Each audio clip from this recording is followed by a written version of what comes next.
তো এই যে আজকে রাত্রের খাওয়া দাওয়া, এখানে হচ্ছে ঝিঙা বটি, এটা হচ্ছে রূপচাঁদা মাছ ভাজা, এখানে হচ্ছে রূপচাঁদা মাছের ঝোল, এখানে হচ্ছে বাইম মাছ ভাজা, রসা রসা হবে আর কি, মাছ ভাজা আছে, এখানে ঝিঙা বটি, এখানে আরেক পিস মাছ ভাজা আছে। তো আমরা যেহেতু বাইম মাছ খাবো না, তার জন্য এখানে হচ্ছে বাবা মার জন্য বাইম মাছ আর আমাদের জন্য রূপচাঁদা মাছ। তো চলো খেয়ে দেখি। তো এই যে বাইরে উনুনে রান্না হচ্ছে, মা রান্না করছে আর আমরা যে উনুনের পাশে বসে বসে খাচ্ছি। তো চলো একটু খেয়ে দেখি ঝিঙা বটি দিয়ে কেমন টেস্ট।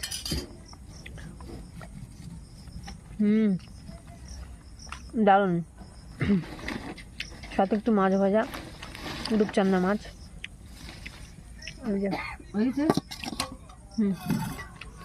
দারুণ। মা একটা ঝোল দাও তো, মাছের ঝোল, অল্প মাছের ঝোলটা একটু টেস্ট করে দেখি, অল্প, বাস বাস বাস। এবার মাছের ঝোল লাল লাল, দেখো তরকারির কালার, কাঁচা লঙ্কা রান্না কিন্তু এটা, শুকনো লঙ্কা না, তাও কালার কি। তো খাই দেখি ঝোল কেমন। ওয়াও, সেই স্বাদ। তো চলো খেয়ে নিই।